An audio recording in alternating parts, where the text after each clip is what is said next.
Hello friends, we are back with yet another video of your chapter Organism and Population. In the last video we have discussed about various kinds of population interactions. In this video we are taking detailed impact of every relationship one by one. So first interaction that we need to take is competition. Competition या प्रतिस्पर्धा ये वो interaction है जिसमें दो organism एक दूसरे से अलग अलग रिक्वायरमेंट्स के लिए एसोसिएट करते हैं और एक दूसरे का नुकसान करते हैं। डार्विन को भी ये मालूम था कि इंटरस्पेसिफिक कंपटीशन इवोल्यूशन का एक बहुत इम्पोर्टेंट फोर्स हो सकता है। कोई भी एनवायरनमेंट में कंपटीशन तब होती है जब ऑर्गेनिजम्स या क्लोजली रिलेटेड स्पीशीज के लोग एक दूसरे के साथ या तो सेम रिसोर्स के लिए या टोटली अनरिलेटेड स्पीशीज के ऑर्गेनिजम्स सेम रिसोर्स के लिए कॉम्पीट करते हैं। जैसे ज़ूप्लैंक्टन्स के लिए विजिटिंग फ्लेमिंगो बर्ड्स और रेसिडेंट फिश का कंपटीशन साउथ अमेरिकन लेक्स में देखा जा सकता है। रिसोर्सेस हमेशा कंपटीशन की लिमिट को डिटरमाइन करते हैं। इंटरफेस कंपटीशन में इंटरफेरिंग या इनहिबिटरी कैपेसिटी जो एक स्पीशीज में होती है वो दूसरी स्पीशीज की फीडिंग कैपेसिटी को कम कर देती है। ऐसा तब भी हो सकता है जब रिसोर्सेस एबंडेंट हो। तो कंपटीशन की बेस्ट डेफिनेशन दी जा सकती है एक ऐसी प्रोसेस के रूप में जिसमें एक स्पीशीज की फिटनेस दूसरी स्पीशीज की फिटनेस की वजह से कम हो जाती है। हम जहां फिटनेस की बात करेंगे वहां हमें याद रखनी पड़ेगी R value for a population. और इसे यदि और अच्छे से जानना हो तो एक गाउस कॉम्पिटिटिव एक्सक्लूजन प्रिंसिपल से इसको देखा जा सकता है। गाउस ने ये देखा कि यदि दो स्पीशीज पैरामीशियम की जिनके नाम पैरामीशियम कॉर्डेटम और पैरामीशियम ऑरेलिया है, यदि इन्हें साथ ही एक कल्चर मीडियम में उगाया जाए, संवर्धित किया जाए, कल्चर किया जाए, तो इनिशियली तो दोनों की पॉपुलेशन बढ़ती है, पर बाद में पैरामीशियम कॉर्डेटम की पॉपुलेशन कम होते जाती है और पैरामीशियम ऑरेलिया सुपीरियर स्पीशीज के रूप में इस कल्चर प्लेट को डोमिनेट कर देती है। इस तरीके से जब दो स्पीशीज सेम इकोलॉजिकल निके के लिए या कॉमन रिसोर्सेस के लिए आपस में कॉम्पीट करते हैं तो जो सुपीरियर टाइप ऑफ स्पीशीज होती है वो इंफीरियर टाइप ऑफ स्पीशीज को एक्सक्लूड कर देती है या इलिमिनेट कर देती है। जैसे एबिंगडन टॉर्टॉइज को गैलापेगोस आइलैंड पर देखा गया है जो ग्रेटर ग्रेजिंग कैपेसिटी के ग्रो गोट्स के वहां पर इंट्रोडक्शन के एक डिकेड के अंदर अंदर ही एक्सटिंक्ट हो गया था। तो ये गाउस एक्सक्लूजन प्रिंसिपल को समझना हमारे लिए आसान हो जाएगा कि जब कोई सुपीरियर कॉम्पिटिटर किसी इलाके में या हैबिटेट में आएगा तो वो इंफीरियर स्पीशीज को वहां से एलिमिनेट करने के लिए बाध्य कर देगा। लेकिन यहाँ ये भी बता दें कि कॉम्पिटिटिव एक्सक्लूजन के सारे सबूत हमेशा कंक्लूसिव नहीं माने जा सकते। एक और एविडेंस हम डिराइव कर सकते हैं जिसे हम कॉम्पिटिटिव रिलीज के नाम से जानते हैं। किसी experimental removal of superior competitor के बाद रिस्ट्रिक्टेड स्पीशीज की डिस्ट्रीब्यूशन रेंज का बढ़ जाना इसका इंगित करने वाला फैक्टर माना जा सकता है। जैसे एक सुपीरियर बार्नेकल जिसका नाम बैलेनस होता है, उसे जब इंटरटाइडल एरियाज में देखा गया तो वहाँ वो डोमिनेटिंग स्पीशीज थी, और उसके वहाँ आने से स्मॉलर बार्नेकल कैथेमेलस का एक्सटिंक्शन हो गया था। ये स्कॉटलैंड का प्रयोग है और इसे elegant field experiment of Connell के नाम से भी जाना जाता है। इसी प्रकार फॉरेस्ट में श्रब्स, हर्ब्स और ट्रीज एक दूसरे से लगातार पानी, इनऑर्गेनिक न्यूट्रिएंट, सनलाइट और दूसरे रिसोर्सेस के लिए कॉम्पीट करते हैं। इसी के साथ साथ उन इंसेक्ट्स के लिए भी कंपटीशन होता है जो इनके लिए पॉलिनेटर या सीड डिस्पर्सल एजेंसी के रूप में काम करते हैं। तो इस तरह से कंपटीशन हर्बीवोर और प्लांट को कार्निवोर से ज़्यादा बुरी तरह से प्रभावित करता है। इस पॉइंट को न भूलें, plants and herbivores are more adversely affected than carnivores. Gause का एक्सक्लूजन प्रिंसिपल केवल तभी सत्य माना जाएगा जब रिसोर्सेस लिमिटेड हों।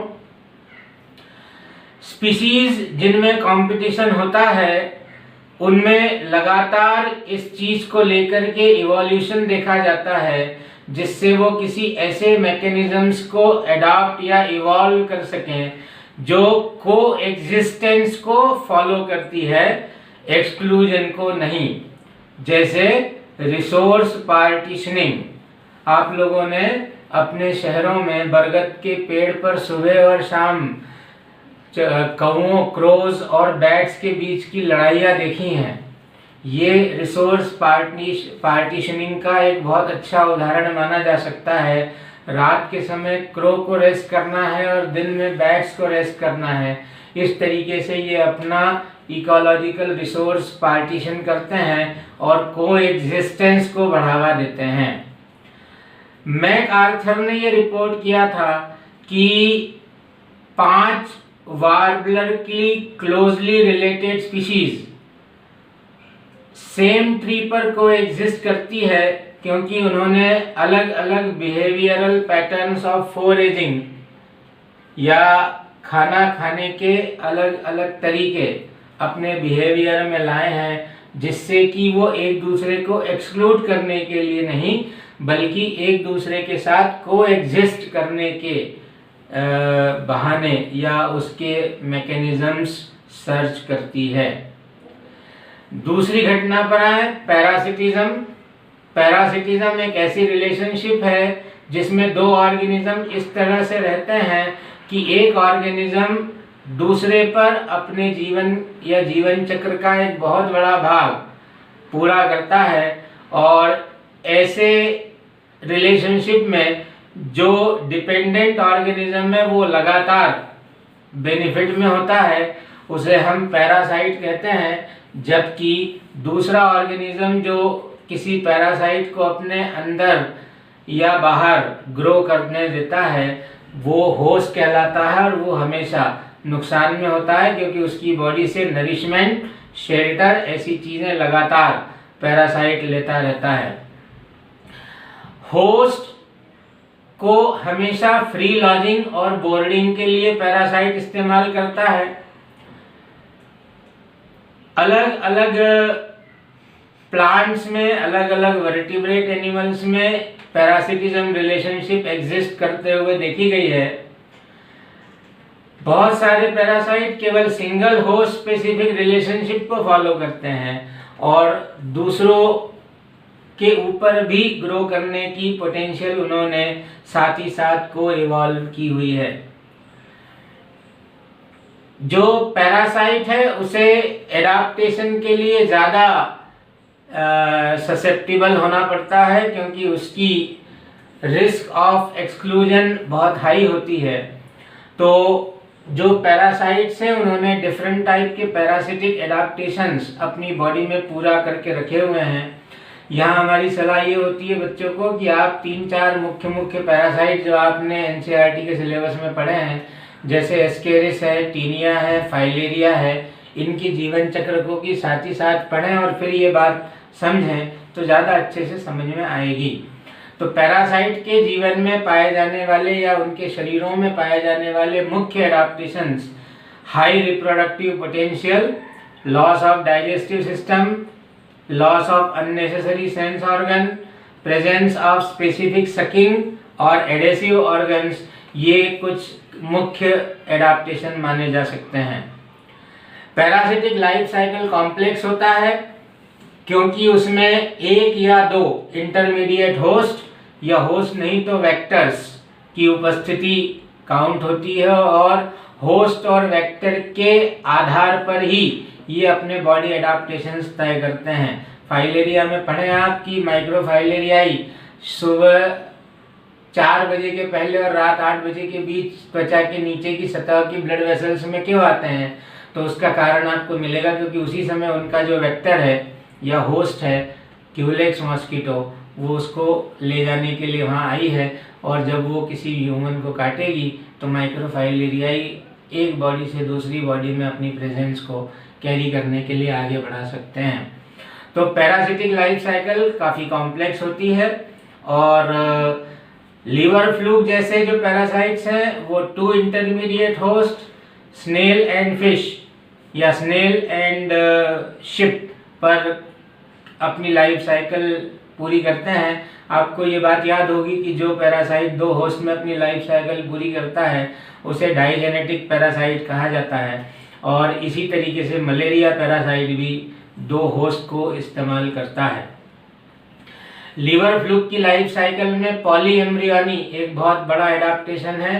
पॉलीएम्ब्रियोनी वहाँ पर एक ही लार्वा के शरीर से कई दूसरे लार्वा स्टेजेस को बनाए जाने की पोटेंशियल को माना जाता है। पैरासिट आमतौर पर स्मॉलर साइज के होते हैं, होस्ट स्पेसिफिक होते हैं और होस्ट हार्मिंग होते हैं। ये जिस होस्ट में रहते हैं उसकी सर्वाइवल ग्रोथ और रिप्रोडक्शन की पावर को कम कर देते हैं, poor means of dispersal develop करते हैं, होस्ट की पॉपुलेशन की ग्रोथ रेट को डिप्रेस करते हैं, अभी कोरोना वायरस आप लोग देख ही रहे हैं, और reduce the total size of host population. कहाँ पैरासाइट रहता है, इसके बेस पर इसके 2 टाइप्स माने जाते हैं। एक्टोपैरासाइट वो पैरासाइट होते हैं जो होस्ट के बॉडी के एक्सटर्नल सरफेस पर अपनी लाइफ साइकिल पूरी करते हैं, जैसे लाइस, ticks, कोपेपॉड्स, marine fish, Cuscuta etcetera. इसी तरीके से जो होस्ट की बॉडी के अंदर रह करके अपनी लाइफ साइकिल को पूरा करेंगे उन्हें एंडोपैरासाइट्स कहते हैं। ये कॉम्प्लेक्स लाइफ साइकिल वाले होते हैं जिनमें स्पेशलाइजेशन की एक्सट्रीम्स देखी जाती हैं। मार्फो एनाटॉमिकली ऐसे पैरासाइट्स भले ही सिंपल दिखाई दें परंतु इनके रिप्रोड्यूसिंग पोटेंशियल बहुत एनॉर्मस होते हैं। इसी तरीके से ब्रूड पैरासिटिज्म का एग्जाम्पल आप लोगों ने कोयल में पढ़ा हुआ है और ये कोयल अपने एग की मार्फोलॉजी को होस्ट यानी क्रो की मार्फोलॉजी से मिमिक करते हुए अपना लाइफ साइकिल पूरा करती है। अगली रिलेशनशिप कमेंसलिज्म कहलाती है। कमेंसलिज्म एक ऐसा इंटरेक्शन है जिसमें एक स्पीशीज लगातार बेनिफिट होती रहती है और दूसरी ना तो बेनिफिट होती है ना हार्म होती है, तो इसे हम +0 रिलेशनशिप के नाम से जान सकते हैं।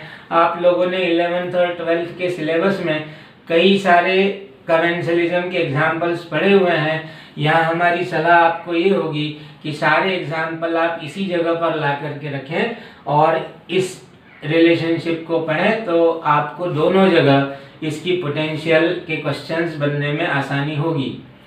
एग्जाम्पल के तौर पर कमेंसलिज्म देखते हैं। ऑर्किड जो एक एपिफाइटिक प्लांट टाइप है वो मैंगो ट्री पर कमेंसल होता है। ऑर्किड केवल ग्रो करने की सरफेस के रूप में मैंगो ट्री का इस्तेमाल करता है, लेकिन उसके अलावा मैंगो ट्री से वो कोई सपोर्ट नहीं लेता। तो मैंगो ट्री को उसके उगने से ना कोई बेनिफिट है ना हार्म है, पर ऑर्किड को लगातार बेनिफिट होता रहता है क्योंकि उसको ग्रो करने के लिए अपना हैबिटेट मिलता रहता है। इसी तरीके से बार्नेकल और न्वेलबैक, कैटल एंड एग्रेट और सी एनीमोन, इनको भी हम कमेंसलिज्म का एग्जाम्पल मान सकते हैं। ऐसी रिलेशनशिप जिसमें दोनों स्पीशीज लगातार बेनिफिट होती रहती है उसे हम म्यूचुअलिज्म कहते हैं। म्यूचुअलिज्म के एग्जाम्पल आपने लाइकेन, माइकोराइजी जैसे बॉटनी में पढ़ के रखे हुए हैं, है ना। जैसे प्लांट एनिमल रिलेशनशिप्स को इवॉल्व हुई है विद टाइम। एनिमल को पॉलिनेटिंग और सीड डिस्पर्सल एजेंसी के रूप में आप देखते हैं प्लांट बॉडी के पर्सपेक्टिव में, और प्लांट इसके लिए उन्हें एक फीस पे करता है in form of nectar, fruits और पॉलन्स। इसमें फूड रॉबर्स की मजा हो जाती है क्योंकि उन्हें पॉलिनेशन या सीड डिस्पर्सल करना नहीं है, पर जो रिवार्ड प्लांट ने बना करके रखा है उसे वो लूट करके अपना जीवन बड़े आराम से जी लेते हैं। इसमें सबसे अच्छा एग्जाम्पल यदि पढ़ना है तो कुछ ऐसे ऑर्गेनिजम्स के बारे में आपको याद रखना चाहिए जिनकी लाइफ साइकिल ही एक दूसरे के बिना पूरी नहीं हो सकती। मतलब एक दूसरे के बिना वो अपनी लाइफ साइकिल पूरी नहीं कर सकते। जैसे एक वास्प इंसेक्ट है जिसका नाम ब्लास्टोफेजा है, जो फिग यानी बरगद के इन्फ्लोरोसेंस के अंदर अपने एग ले करता है। दोनों की लाइफ साइकिल साथ ही साथ चलती है। इसी प्रकार युक्का और प्रोन्यूबा मॉथ, इनकी लाइफ साइकिल भी एक दूसरे पर डिपेंडेंट है, और इस तरह की म्यूचुअलिज्म एक दूसरे से एक बहुत घनिष्ठ निकटता को दर्शाने के लिए काफी है। इसी प्रकार ऑर्किड्स फ्लोरल डाइवर्सिटी को मिमिक करके पॉलिनेटर्स को अट्रैक्ट करते हैं। जैसे एक मेडिटेरियन ऑर्किड ऑफ्रिस, जिसके एक पेटल को उसने फीमेल बी के फॉर्म में मिमिक करके रखा है, तो मेल इस फ्लोरल पेटल पर आकर के स्यूडो कॉपुलेशन की घटना के साथ साथ पॉलिनेशन भी कॉज कर देता है, और इस प्रकार पॉलिनेशन उस प्लांट के लिए पॉसिबल हो पाता है। ये माना जा सकता है कि mutualism is a spectacular example of coevolution, and moreover it is a very nice coexisting power given to the organism through evolution. Proto cooperation एक नॉन ऑब्लिगेटरी इंटरेक्शन है जिसमें दो ऑर्गेनिज्म कुछ देर के लिए साथ में आकर के एक दूसरे को फायदा दे देते हैं। जैसे आपने देखा होगा कि किसी एक गांव में कोई भैंस बैठी है, और ये भैंस जो है वो अपने स्किन पर बहुत सारे पैरासाइट्स की वजह से परेशान है, और एक एरगेट नाम का जो बर्ड है वो आकर के इसके पीठ पर थोड़ी देर बैठता है, सारे इसके पैरासाइट्स को ख़त्म कर देता है, और बदले में भैंस से चाहे थोड़ी देर के लिए फ्री राइड ले लेता है।